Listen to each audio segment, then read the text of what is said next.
Je m'appelle Alexis Nalvik, vétérinaire au cabinet Epidalis, membre du réseau Cristal. J'exerce exclusivement en porc. J'ai au cabinet la charge de dossiers qui concernent en particulier l'éthologie et le bien-être animal. Je vais parler du système français. Dans l'immense majorité des cas, disons dans l'élevage standard. Les truies aujourd'hui, elles arrivent en maternité, c'est là où elles mettent bas. Elles sont bloquées dans des cages en acier, de sorte de ne pas écraser les porcelets. Parce que les porcelets, en fait, ils vont souvent aller sous la mer pour chercher de la chaleur ou pour aller chercher du lait. Et la truie, si elle ne fait pas attention, elle écrase. Et les truies restent bloquées tout du long, du moins en standard.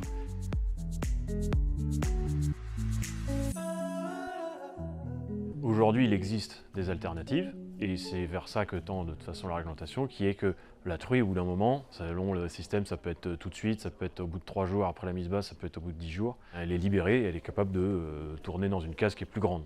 De toute façon, la plupart des écrasements ont lieu de la première semaine, voire même les 48 premières heures. Donc on peut trouver des solutions pour aller vers plus de liberté pour la truie.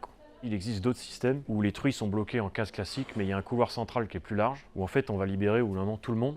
Et donc les truies vont pouvoir se mélanger également entre elles, les porcelets également, et tout le monde va venir dormir ou faire sa vie dans le couloir central. C'est un système qui, à mon sens, a un vrai avenir parce qu'il est moins cher à l'installation que les cases maternité qui sont en fait des cases classiques plus grandes et qui peuvent s'ouvrir, et qui ont l'avantage de coller un peu plus aussi à ce que fait la truie dans une situation très extensive, on va dire naturelle, qui est que au moment de la mise bas, elle va s'isoler du troupeau, elle va revenir dans le troupeau une semaine après la mise bas. Donc avec un système comme ça, on colle en fait vachement plus au comportement naturel de la truie, donc c'est des systèmes qui méritent à mon avis d'être mis un peu plus en avant.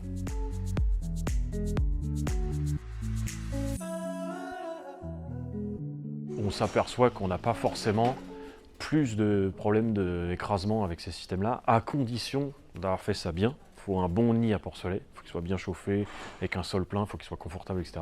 Des systèmes de sécurité toujours présents en inox, des barres pour que les truies se couchent, des pentes éventuellement pour les aider, pour qu'elles se couchent au bon endroit. Donc en fait, il y a plein d'aspects techniques de la conception de la cage en elle-même qui font qu'on peut limiter ce risque. Il y a l'aspect de la truie en elle-même, des truies plus petites, en fait ça jouait vachement.